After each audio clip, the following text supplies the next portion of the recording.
បរិសុទ្ធទាំង5នាក់នេះត្រូវបានគេប្រទះឃើញសាកសពរបស់ពួកគាត់នៅក្នុងរដ្ឋមួយនៃប្រទេសមិចស៊ីកូបងប្អូនដែលមានព្រំប្រទល់ជាប់ទៅនឹងរដ្ឋតិចសាសនៅសហរដ្ឋអាមេរិកបងប្អូនពួកគាត់ទាំង5នាក់ហ្នឹងគឺជាជនជាតិមិចស៊ីកូទាំងអស់គ្នាតែម្ដងហើយពួកគាត់ទាំង5នាក់ហ្នឹងគឺត្រូវបានគេស្គាល់ថាជាក្រុមចម្រៀងជាក្រុម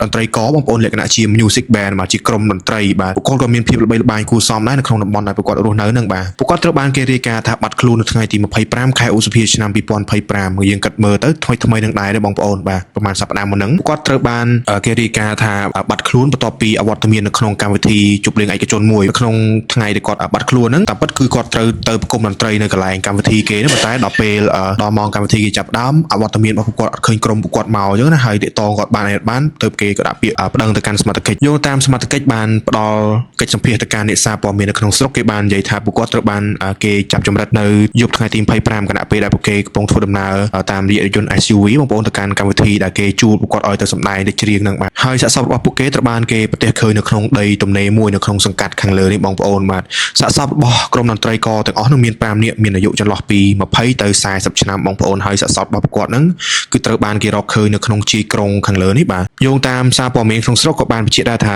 ទាក់ទងទៅនឹងសាកសពរបស់ពួកគាត់គឺត្រូវបានគេដុតបងប្អូនទាក់ទងនឹងជនសង្ស័យនៅក្នុងករណីហ្នឹងក៏គេបានចាប់បានដែរទាំងអស់មាន9នាក់គេអត់បានបញ្ជាក់ថាមនុស្សទាំង9នាក់ហ្នឹងមកពីណាជាប់ពាក់ព័ន្ធជាមួយនឹងក្រុមកតែលអត់អញ្ចឹងណាហើយមូលហេតុនៃការសម្លាប់ក៏គេអត់ទាន់ដឹងជាក់លាក់គេកំពុងតែបន្តការស៊ើបអង្កេតដល់ឡើយអញ្ចឹងណា